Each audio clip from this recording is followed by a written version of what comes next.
আসসালামু আলাইকুম। এখন দেখবেন সংবাদ শিরোনাম। পোস্টাল ব্যালটে ধানের শীষ প্রতীকের অবস্থান নিয়ে বিএনপির আপত্তি। জামায়াত জোটে ৩০ আসন পাচ্ছে এনসিপি, চালাবে হ্যাঁ ভোটের প্রচার। সব দলের ঐকমত্য গণতন্ত্রের সঙ্গে সাংঘর্ষিক মন্তব্য খসরুর।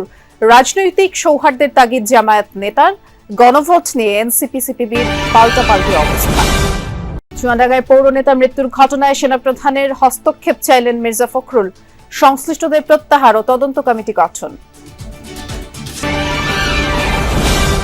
সীমান্ত পরিস্থিতি নিয়ে মিয়ানমারের রাষ্ট্রদূতকে তলব করে প্রতিবাদ জানালো ঢাকা। টেকনাফে গুলিবিদ্ধ শিশুটিকে আনা হচ্ছে ঢাকায়। এতক্ষণ দেখছিলেন সংবাদ শিরোনাম, এখন দেখবেন বিস্তারিত। প্রবাসীদের কাছে পাঠানো পোস্টাল ব্যালট পেপারে উদ্দেশ্যমূলকভাবে একটি রাজনৈতিক দলের নাম ও প্রতীক আগে দেয়া হয়েছে বলে অভিযোগ করেন বিএনপির স্থায়ী কমিটির সদস্য নজরুল ইসলাম খান। বিকেলে নির্বাচন কমিশনের সাথে বিএনপি প্রতিনিধি দলের বৈঠক শেষে তিনি বলেছেন, বর্ণমালা অনুসারে ব্যালট সাজানো হয়নি, সংশ্লিষ্ট কর্মকর্তারা ইচ্ছে করেই এমনটা করেছে বলে তিনি অভিযোগ করেন। এই পোস্টাল ব্যালট যেন দেশে ব্যবহার করা না হয় নির্বাচন কমিশনের প্রতি সেই আহ্বান জানান তিনি। এ সময় নজরুল ইসলাম খান বলেন, বিগত সরকারের অত্যাচারের কারণে অনেকে দ্বৈত নাগরিকত্ব নেন, এখন তাদের প্রার্থিতা বাতিল করলে অন্যায় হবে। গণভোট নিয়ে তিনি বলেন, দলীয় সিদ্ধান্ত অনুযায়ী বিএনপি হ্যাঁ ভোটের পক্ষে। এটা খুব উদ্দেশ্যমূলকভাবে দেশের কয়েকটি রাজনৈতিক দল তাদের নাম এবং প্রতীকটা প্রথম লাইনে দেওয়া হয়েছে, অথচ বিএনপির নাম এবং প্রতীক ঠিক মাঝখানে দেওয়া হয়েছে, যেটা ভাঁজ করলে কাগজটা এটা ভালো করে নজরেই পড়বে না। ত্রয়োদশ জাতীয় সংসদ নির্বাচনে আপিল শুনানির চতুর্থ দিনে প্রার্থিতা ফিরে পেলেন 53 জন। আজ সকাল 10টায় চতুর্থ দিনের আপিল শুনানি শুরু হয়ে বিকেল 5টা পর্যন্ত চলে। আজকে 70টি শুনানির মধ্যে মঞ্জুর হয়েছে 53টি এবং 17টি না মঞ্জুর হয়েছে। নোয়াখালী 5 আসন থেকে কামাল উদ্দিন পাটোয়ারি জেএসডি প্রার্থিতা বাতিল ঘোষণা করা হয়েছে। জামায়াত থেকে নোয়াখালী 5 আসনে মোহাম্মদ বেলায়েত হোসেন, কুমিল্লা 3 আসনে মোহাম্মদ ইউসুফ সোহেলের প্রার্থিতা বৈধ ঘোষণা করা হয়েছে। আজ 211 থেকে 280 নম্বর আপিলের শুনানি অনুষ্ঠিত হয়, আর আগামী 18 জানুয়ারি পর্যন্ত এই আপিলের শুনানি চলবে।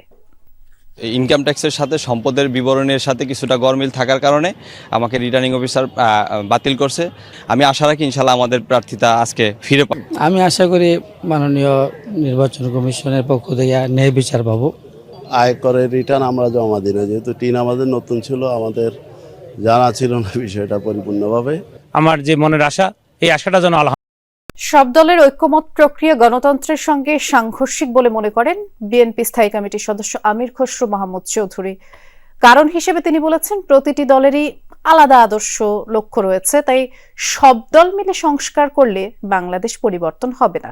জামায়াত নেতা সাইফুল আলম খান বলেছেন, দলগুলোর মধ্যে রাজনৈতিক সৌহার্দ্য বজায় রাখতে হবে এবং গণভোটকে অপ্রয়োজনীয় বলেছেন সিপিবি সম্পাদক। রাজধানীতে এক আয়োজনে এসব কথা বলেন তারা। জাতীয় নির্বাচন 2026 ও নাগরিক প্রত্যাশা শীর্ষক সংলাপের আয়োজন করে নাগরিক প্ল্যাটফর্ম। মঙ্গলবার রাজধানীর চীনমৈত্রী কনফারেন্স সেন্টারের এই সংলাপে সারা দেশ থেকে নানা বয়সী পেশাজীবীদের মতামত তুলে ধরা হয়। শান্তিপূর্ণভাবে সুষ্ঠু, অবাধ ও নিরপেক্ষ নির্বাচন চান নাগরিকরা। প্রত্যাশা, নির্বাচিত সরকার নাগরিকের নিরাপত্তা, সেবা, স্বাস্থ্য, শিক্ষা, কর্মসংস্থান সহ সকল অধিকার নিশ্চিত করবে। মতামত জানান রাজনৈতিক দলগুলোর নেতারাও। মনোনয়ন দিয়ে কোটি কোটি টাকা। যৌথ বাহিনীর অভিযানে বিএনপি নেতা শামসুজ্জামান ডাবলুর মৃত্যুর ঘটনায় উত্তাল চুয়াডাঙ্গার জীবননগর এলাকা। মৃত্যুর খবর ছড়িয়ে পড়লে রাত থেকেই ক্ষোভ ছড়ায় নেতাকর্মী ও স্বজনদের মাঝে। দুপুর পর্যন্ত চুয়াডাঙ্গা কালীগঞ্জ মহাসড়কে তারা বিক্ষোভ করেন, আর ময়নাতদন্তের জন্য মরদেহ স্থানান্তর সময়ও বাধার মুখে পড়তে হয় আইন শৃঙ্খলা বাহিনীকে। এটিকে অনাকাঙ্ক্ষিত ঘটনা উল্লেখ করে বিবৃতি দিয়েছে আইএসপিআর। জানানো হয়েছে, চুয়াডাঙ্গা আর্মি ক্যাম্পের কমান্ডার সহ অভিযানে অংশ নেওয়া সকল সদস্যকে সেনানিবাসে প্রত্যাহার করা হয়েছে। গঠন করা হয়েছে উচ্চ পদস্থ তদন্ত কমিটি। যৌথ বাহিনীর অভিযানে আটক চুয়াডাঙ্গার জীবননগর পৌর বিএনপির সাধারণ সম্পাদক শামসুজ্জামান ডাবলুর মৃত্যুর খবরে ক্ষোভ ছড়ায় স্বজন ও নেতাকর্মীদের মাঝে। উপজেলা স্বাস্থ্য কমপ্লেক্সের সামনে বিক্ষোভ করেন তারা। বিক্ষোভকারীরা জানায়, সোমবার রাত 11টার দিকে ডাবলুকে নিজ ফার্মেসি থেকে আটক করে যৌথ বাহিনী। দোকানের পেছনেই ডাবলুর কার্যালয়, সেখানে নিয়েই তাকে জিজ্ঞাসাবাদ করা হয়। স্বজন ও নেতাকর্মীদের অভিযোগ, হেফাজতে থাকা অবস্থায় নির্যাতনের কারণে মারা গেছেন ডাবলু। মুখে পেন দিয়ে কিনে চর থাপা প্রথমে মারে, তারপরে সবার কাছ থেকে আমাদের কাছ থেকে ফোন টোন কেটে নেয়, এই জায়গার থেকে কেটে নেওয়ার পরে ওই ঘরে মই ঢুইকে মই এরম করে হাত বাইন্দে মুখ বাইন্দে বেতাল 1.5 ঘন্টা ধরে মারার পরে মরে গেছে। গুংরানোর আসতে সারা মারার মেরেন না, আমি মারা যাব এমন শব্দ আমি এখানে যারা ছিল দোকানদার তারা সবাই পাইছে, যেটা সত্য কথা। কোন লোক ওখানে যে নিরাপত্তা পায়নি যে একটা ভালোভাবে কথা বলবে, বাবা কি হয়েছে কি ঘটনা, এই ধরনের ঘটনা জানতে চলেও তাকে পিটিয়ে ওখান থেকে তাড়ানো হয়েছে। এই ঘটনার প্রতিবাদে গভীর রাত থেকে মঙ্গলবার দুপুর পর্যন্ত চলে বিক্ষোভ। পরিস্থিতি সামাল দিতে গিয়ে তোপের মুখে কর্মকর্তারা।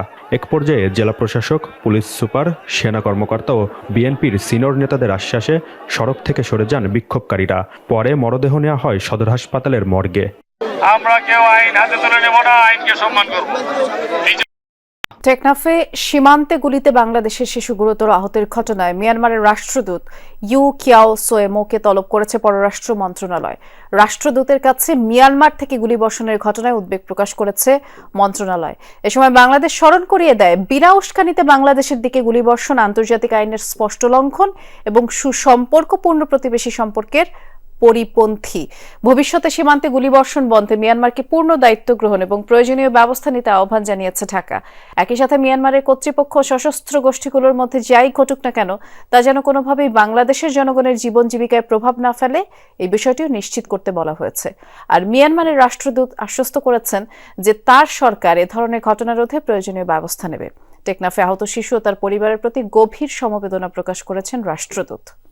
এদিকে এই ঘটনায় আহত টেকনাফের 9 বছর বয়সী শিশুটিকে চট্টগ্রাম থেকে ঢাকায় আনা হচ্ছে। তাকে লাইফ সাপোর্টে রাখা হয়েছে। শিশুটির অবস্থা সংকটাপন্ন বলছেন চিকিৎসকরা। গুলিবিদ্ধ মাথার চাপ কমাতে খুলির একটি অংশ খুলে রাখা হয়েছে। টেকনাফের হোয়াইকং ইউনিয়নের তেচ্ছি ব্রিজ সীমান্ত এলাকা থেকে চট্টগ্রাম মেডিকেল কলেজ হাসপাতালের আইসিইউতে এনে লাইফ সাপোর্টে রাখার পর একবারের জন্য চোখ মেলেনি হুজাইফা আফনান। 9 বছর বয়সী মেয়ের এই অবস্থায় আহাজারি করতে করতে জ্ঞান হারাচ্ছেন মা সাবেকুন নূর। চিকিৎসকেরা জানান, অস্ত্রোপচার করেও শিশুটির মাথায় লাগা গুলি বের করা যায়নি। মাথার চাপ কমাতে খুলির একটি অংশ খুলে রাখা হয়েছে। মঙ্গলবার সকালে মেডিকেল বোর্ড বসিয়ে করা হয় নানা পরীক্ষা নিরীক্ষা। তার গুলির পজিশনটা খুবই একটা ব্রেনের এমন একটা জায়গায় যেখান থেকে এই গুলিটা বের করা খুবই আমাদের এখানে প্রায় আমাদের ডাক্তাররা তেমন একটা ইয়ে করতে পারে নাই। এটার উন্নত চিকিৎসার জন্য বাচ্চাটাকে আমরা আমাদের যেটা নিলস বলি আমরা, ন্যাশনাল ইনস্টিটিউট অফ নিউরোসায়েন্স, ওখানে রেফার করা হচ্ছে।